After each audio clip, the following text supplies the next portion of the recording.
ജെറമിയായുടെ പുസ്തകത്തിനുള്ള വായന 20-ാം അധ്യായം 7 മുതൽ 18 വരെയുള്ള വചനങ്ങൾ. ഭാഗം 1.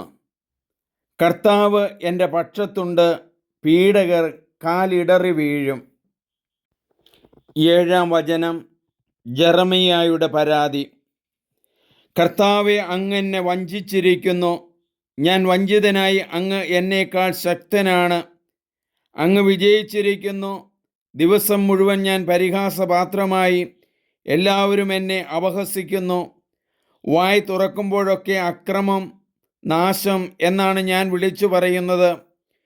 കർത്താവിൻ്റെ വചനം എനിക്ക് ഇടവിടാത്ത നിന്ദനത്തിനും പരിഹാസത്തിനും ഹേതുവായിരിക്കുന്നു.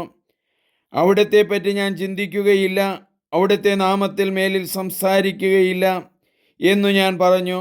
എന്നാൽ ഹൃദയത്തെ ദഹിപ്പിക്കുന്ന അഗ്നി എൻ്റെ അസ്ഥികൾക്കുള്ളിൽ അടച്ചിട്ടിരിക്കുന്നത് പോലെ എനിക്ക് അനുഭവപ്പെട്ടു. അതിനെ അടക്കാൻ ശ്രമിച്ചു. ഞാൻ തളർന്നു. എനിക്ക് സാധിക്കുന്നില്ല. പലരും അടക്കം പറയുന്നത് ഞാൻ കേൾക്കുന്നു. സാർവത്ര ഭീതി. അവനെതിരെ ആരോപണം നടത്തുക. നമുക്ക് അവനെതിരെ കുറ്റാരോപണം നടത്താം.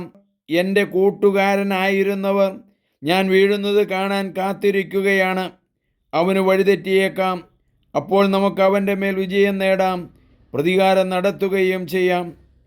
എന്നാൽ വീരയോദ്ധാവിനെ പോലെ കർത്താവിൻ്റെ പക്ഷത്തുണ്ട്. അതിനാൽ എൻ്റെ പീഡകർക്ക് കാലിടറും. അവർ എൻ്റെ മേൽ വിജയം വരിക്കുകയില്ല. വിജയിക്കാതെ വരുമ്പോൾ അവർ വല്ലാതെ ലജ്ജിക്കും. അവർക്കുണ്ടാകാവുന്ന നിത്യമായ അപമാനം ഒരിക്കലും വിസ്മരിക്കപ്പെടുകയില്ല. സൈന്യങ്ങളുടെ കർത്താവ് നീതിമാനെ പരിശോധിക്കുകയും ഹൃദയവും മനസ്സും കാണുകയും ചെയ്യുന്നവനെ, അങ്ങ് അവരോട് പ്രതികാരം ചെയ്യുന്നത് കാണാൻ എന്നെ അനുവദിക്കണമേ. അങ്ങിലാണല്ലോ ഞാൻ ആശ്രയിക്കുന്നത്. കർത്താവിന് കീർത്തനം പാടുവിൻ, അവിടുത്തെ സ്തുതിക്കുവിൻ.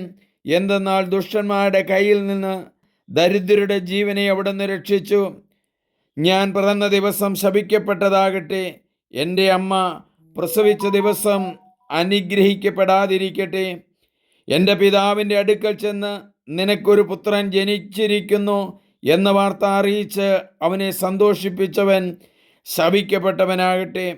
കർത്താവ് നിർദ്ദയം നശിപ്പിച്ച പട്ടണം പോലെയാകട്ടെ. അവൻ രാവിലെ നിലവിളിയും ഉച്ചയ്ക്ക് പോർവിളിയും അവന് കേൾക്കാനിടയാവട്ടെ. എന്തുകൊണ്ട് അവൻ എന്നെ പിറക്കുന്നതിന് മുമ്പ് കൊന്നില്ല? എൻ്റെ അമ്മയുടെ ഉദരം എന്നേക്കും എൻ്റെ ശവകുടീരമായിരുന്നു. എന്തിനാണ് ഞാൻ ഉദരത്തിൽ നിന്ന് പുറത്തു വന്നത്? അധ്വാനവും സങ്കടവും കാണാനോ? എൻ്റെ ദിനങ്ങൾ അപമാനത്തിൽ കുഴിച്ചു മൂടുന്നതിനോ? നമുക്ക് പ്രാർത്ഥിക്കാം.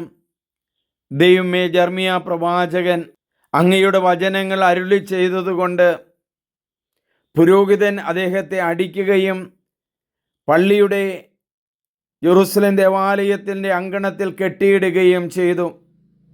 എല്ലാ തരത്തിലുള്ള നിന്ദനങ്ങളും പീഡനങ്ങളും പ്രവാചകൻ സ്വീകരിക്കേണ്ടി വന്നു.